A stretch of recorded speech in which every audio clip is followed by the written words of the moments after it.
ఎన్నికల్లో కాంగ్రెస్ ప్రభుత్వం ఇచ్చిన హామీలు ప్రజలకు అందటం లేదు. ఎందుకంటే ఈ రైతు బంధు విషయంలో ప్రజలను చాలా మోసం చేస్తూ ఉన్నారు. హామీల ప్రకారంగా ఎకరకు 15,000 ఇచ్చేది పోయి ఈరోజు పాత పద్ధతి ప్రకారంగానే 5,000 రూపాయలు ఇస్తున్నారు ఎకరకు. మరి ప్రజల్ని మభ్యపెట్టి మోసం చేసినట్టు మనకి అనిపిస్తూ ఉన్నది. ఐటీ రిటర్న్స్ ఉన్నవారికి రైతు బంధు ఇవ్వమని చెప్తున్నారు.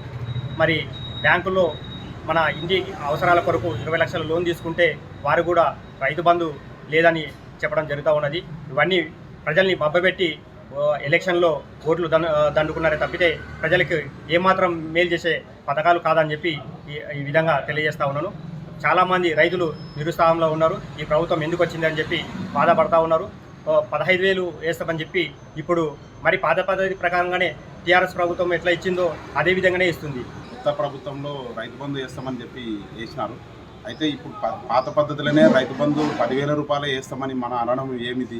కేసీఆర్ గారు అందరికీ 10,000 ఇస్తున్నాయి, మీరు కూడా 15,000 ఇవ్వాలి. ఇప్పుడు మీ లెక్క ప్రకారం మీరు మళ్ళీ ఎందుకు 10,000 ఇస్తున్నారు? పబ్లిక్ని ఎందుకు మోసం చేస్తున్నారు?